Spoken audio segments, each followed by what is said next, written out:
বিশুদ্ধ ভাষাটা এত জরুরি যে আল্লাহ তাআলা তার প্রিয় হাবিবকে মায়ের বুকের দুধ থেকে বঞ্চিত রেখেছেন শুধু বিশুদ্ধ ভাষার জন্য।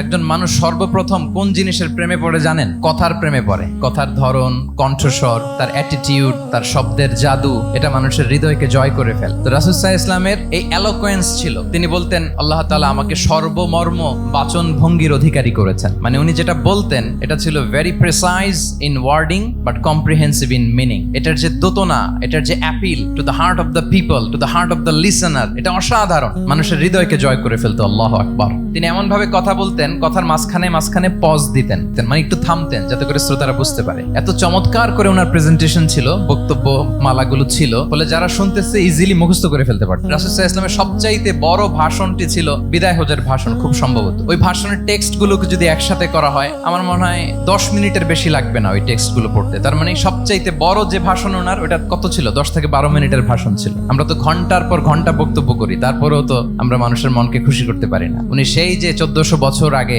10 মিনিটের একটা ছোট্ট ভাষণ দিলেন, গোটা বিশ্ব আজও হাবুডুবু খায় ওই ভাষণের ভেতর, ঠিক কিনা বলেন? মাঝে মাঝে এমন আবেগঘন বক্তব্য উপস্থাপন করতেন, সাহাবারা অশ্রুসিক্ত হতো। আবার যুদ্ধের ময়দানে যখন কমান্ড করতেন, তখন তিনি রেগে যেতেন। উঁচু কণ্ঠে তিনি কথা বলতেন, মনে হচ্ছে একজন সেনাবাহিনীর কমান্ডার তার ব্যাটালিয়নকে কমান্ড করছেন। আল্লাহু আকবার।